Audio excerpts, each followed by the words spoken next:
সময় আর স্রোত কারোর জন্যই অপেক্ষা করে না। ঠিক তেমনি কারো জন্য অপেক্ষা না করে আরও দুটো দিন কেটে গেছে।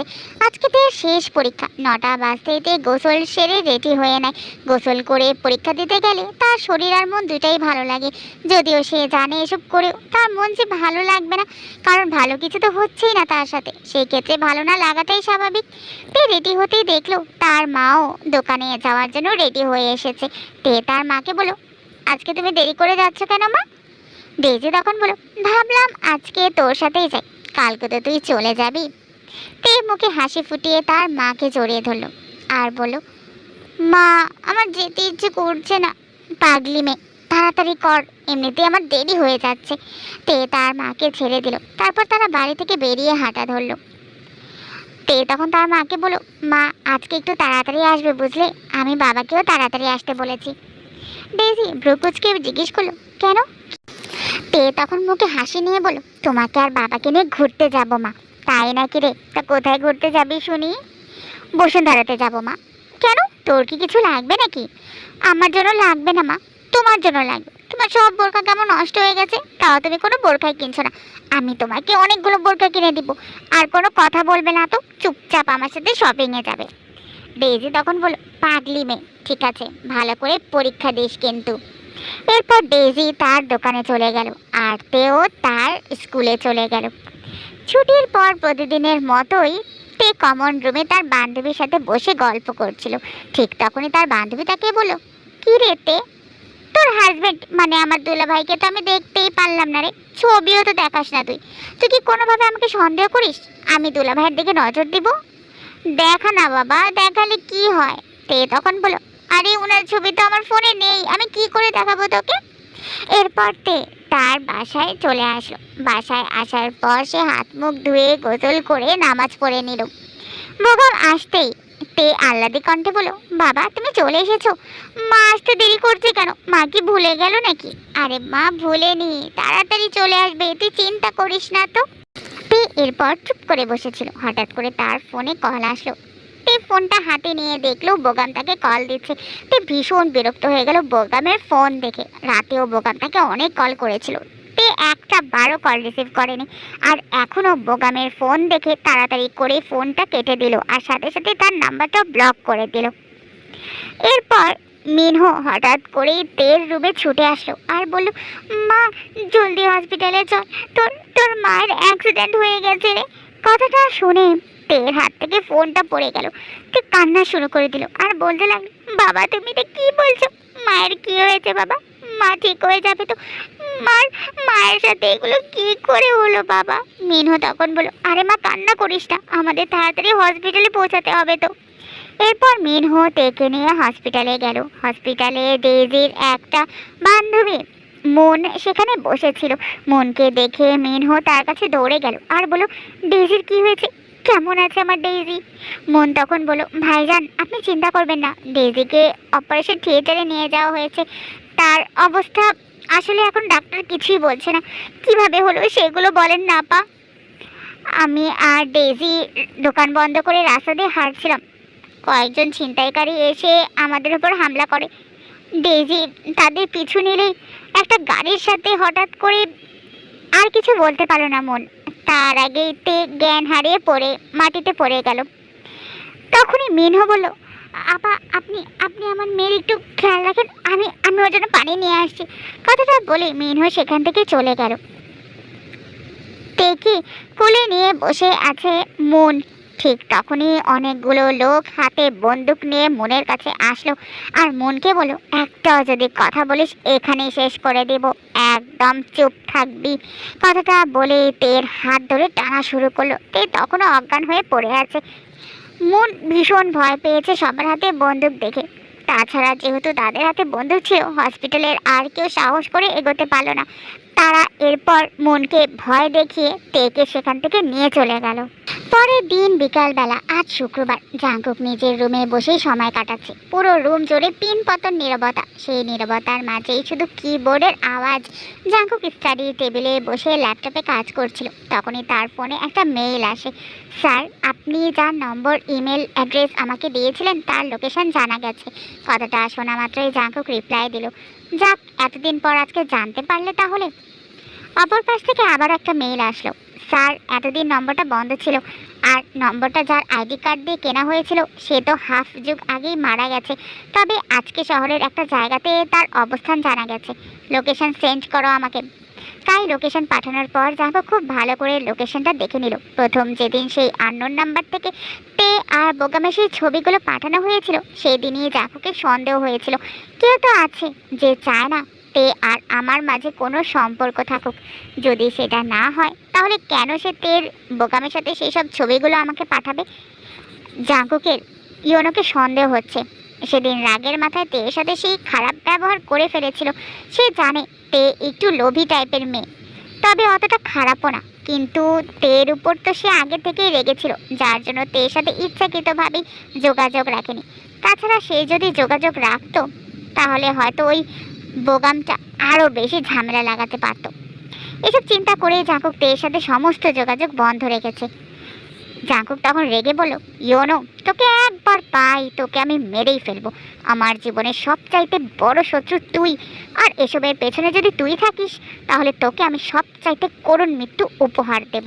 জাঙ্কুক রেডি হয়ে লোকেশন ফলো করে বেরিয়ে গেল, তার সাথে জেহব আর কাইও আছে। জাঙ্কুক তখন বলল, লোকেশন কোথায় দেখাচ্ছে কাই? স্যার লোকেশন তো দেখাচ্ছে সেই সিম কার্ড ব্যবহারকৃত লোকটার সামনের ক্যাফেতেই আছে। কাই তুমি বাইরে অপেক্ষা করো, আমি আর জেহব যাচ্ছি।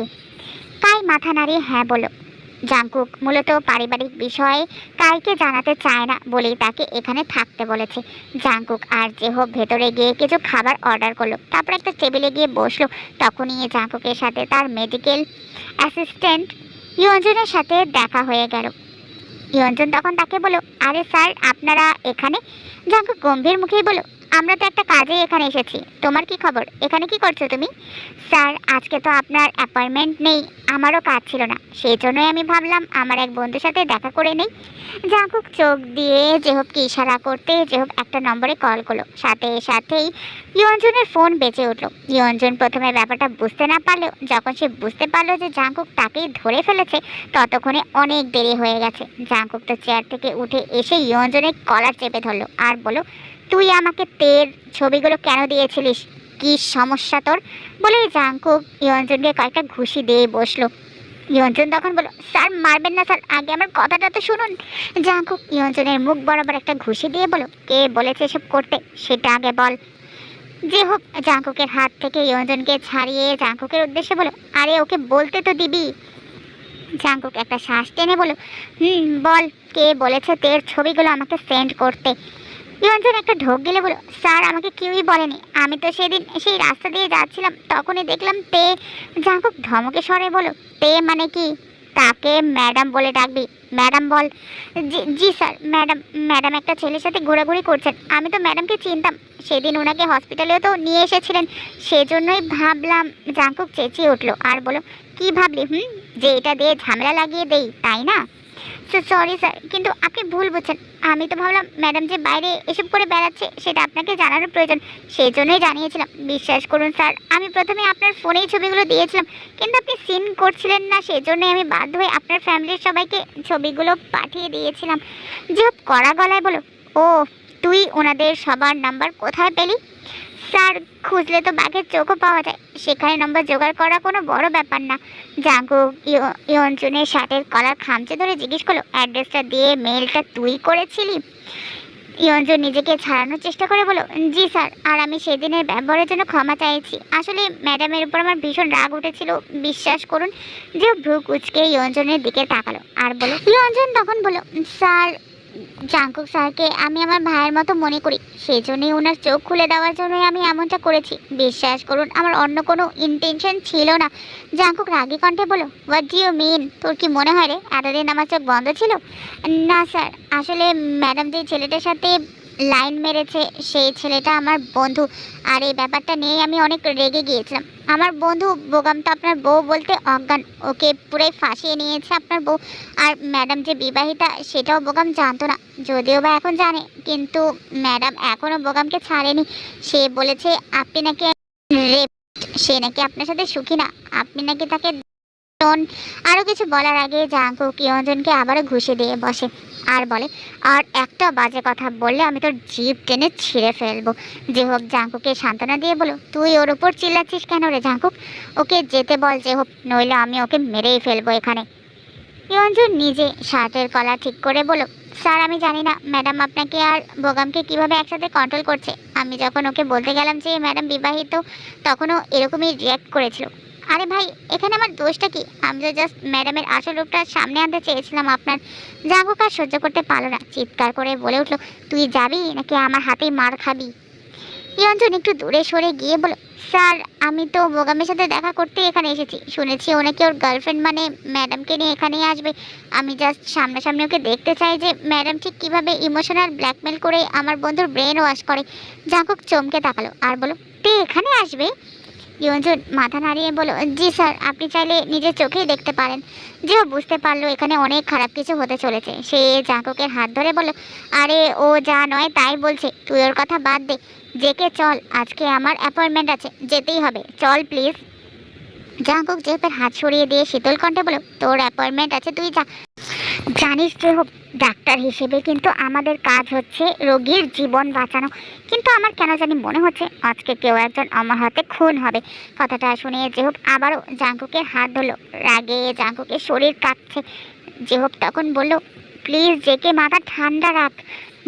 আমার মাথা ঠান্ডাই আছে জেহব, আফটার অল আমি ওকে ঠান্ডা মাথা ফোন করবো। জেহব আরও কিছু বলতে চাইলেও কিন্তু জাঙ্কুকের তীক্ষ্ণ চাহনির সামনে সে কিছুই বলে উঠতে পারলো না। জাঙ্কুক রেগে জেহবকে বলল, তুই তেকে বাঁচাতে আসার মতো ভুল করিস না জেহব, তাহলে ওর বদলে আমি হয়তো তোকেই খুন করে ফেলবো। এই পৃথিবীতে বেইমানরা হচ্ছে এক প্রকার আবর্জনা, তাদেরকে ডাস্টবিনে না ফেলে পরিবেশ আরও দূষিত হবে। জেহব ভয়ার্থ গলায় বলো, তুই তেকে ডিভোর্স দিয়ে দিলেই তো হয় রে জাঙ্কুক। জেহবের এই কথাটা শুনে তের দেওয়া শর্তগুলোর কথা মনে পড়ে যায় জাঙ্কুকের, যা জাঙ্কুকের ক্ষত স্থানে লবণের মতো কাজ করে। জাঙ্কুক তখন বলল, সেই রাস্তা ওই মেয়েটা শুরুতেই বন্ধ করে দিয়েছে। আমি এখন হাড়ে হাড়ে টের পাচ্ছি ও এইসব শর্ত কেন দিয়েছিল। কোন সব শর্তের কথা বলছিস জেকে? বাদ দে, তুই চলে যা। ডিভোর্স দেওয়ার রাস্তা থাকলেও আমি ওকে ডিভোর্স দিতাম না। আমি তো অন্য রাস্তায় গিয়ে ওকে একেবারে করে ফেলবো। আমার মনের মৃত্যু ঘটানোর অস্ত্রকে আমি আগেই ধ্বংস করে ফেলবো। জেহবকে চলে যেতে বললেও জেহব জাঙ্কুকের সাথেই থাকলো। এখানে এই অবস্থায় জেহব জাঙ্কুককে একা রেখে যাওয়া মোটেও যে বুদ্ধিমানের কাজ হবে না। তখনই ইয়ঞ্জন বলল, স্যার ওরা আসছে, আপনারা ওদিকটাই চলে যান, যেন ওরা আপনাদেরকে দেখতে না পায়। ইয়ঞ্জনের কথার উত্তরে জেহব বলে উঠল, ওই আমরা ওখানে গিয়ে লুকিয়ে থাকবো কেন? আমরা কি চোর নাকি? জাঙ্কুক একটা বিরক্তিসূচক শব্দ উচ্চারণ করে বলো, বেশি কথা বললে কিন্তু তোর কপালে দুঃখ আছে জেহব। চল ওইদিকে গিয়ে দাঁড়াই, যদিও আমার মনে হয় না বেশিক্ষণ আমি ওদের রোম্যান্টিক সিন দেখতে পারবো। জাঙ্কুক কিছুক্ষণ থেমে একটা শ্বাস ফেলে এরপর জেহবকে বলো, জেহব আমি ওকে মেরে ফেলতে নিলে আমাকে আটকাস। আমি ওকে মেরে নিজের হাত নোংরা করতে চাই না। জাঙ্কুক স্বাভাবিকভাবে বললেও জেহব বুঝতে পারলো জাঙ্কুকের ভেতরে অলরেডি রক্তক্ষরণ হচ্ছে। জাঙ্কুক আর জেহব কাউন্টারের পাশে লুকিয়ে রইল। কিছুক্ষণ পরে সেখানে বোগাম তেকে নিয়ে আসে। বোগাম তের হাত ধরেছিল। তে ক্যাফেতে ঢুকে আশেপাশে তাকালো, ভয়ে তার গলা শুকিয়ে আসে। বোগাম একটা চেয়ার এগিয়ে দিয়ে বলো, বসুন। না মানে বসো মিস তে। তে হাসার চেষ্টা করে চেয়ারে বসলো। বোগাম ইয়ঞ্জনকে দেখে বলো, ও হচ্ছে আমার বন্ধু ইয়ঞ্জন। ইয়ঞ্জনকে দেখে তের চেনা চেনা লাগলো, কিন্তু ঠিক চিনতে পারলো না। বোগাম তের সামনের চেয়ারে বসেছে আর ইয়ঞ্জন বোগামের পাশের চেয়ারে বসে আছে। বোগাম তখন তেকে বলো, কি খাবে তে? তে নাবোধক মাথা নাড়ায়। বোগাম একটা শুষ্ক ঢোক গিলে তেকে ইশারায় কিছু বলতে তে বলে ওঠে, আমি আমি নুডলস খাবো। ওয়েটার নুডলস নিয়ে আসো তো। ওয়েটার নুডলস নিয়ে দিয়ে গেল। বোগাম ইয়ঞ্জনের দিকে তাকিয়ে বলো, তুই তের সাথে দেখা করতে চেয়েছিলিস তাই নিয়ে আসলাম। বোগাম, ওকে আমি চিনি, উনি কার্ডিওলজিস্ট জিয়ন জাঙ্কুকের ওয়াইফ। কথাটা শুনে তে মাথা নিচু করে নিল। তখনই তার কানে থাকা ব্লুটুথে হুমকির স্বর ভেসে আসলো, তুই কিন্তু ঠিকঠাক কাজ করছিস না তে। রথের থেরাপির কথা ভুলে যাসনি নিশ্চয়ই? ভুলে গেলেও সমস্যা নেই, আমি আছি তো মনে করিয়ে দেওয়ার জন্য। তে শরীর হিম হয়ে আসে কথাগুলো শুনে। মনে হচ্ছে সে যখন তখন জ্ঞান হারাতে পারে। সেই সাথে মনে পড়ে যায় গত রাতে নির্যাতনের কথা। সেসবের উপর কাল রাত থেকে সে অভুক্ত। তে একবার সামনে থাকা নুডলসের দিকে তাকিয়ে সেটা হাতে নিয়ে খেতে লাগলো। নিজের জন্য না হলেও তার বাচ্চাটার জন্য তাকে খেতেই হবে। তখনই বোগাম রেগে বলল, শুধু খেয়ে যাবি? এত খিদে তোর? গুলি কিন্তু অনেক টেস্টি, খাবি নাকি?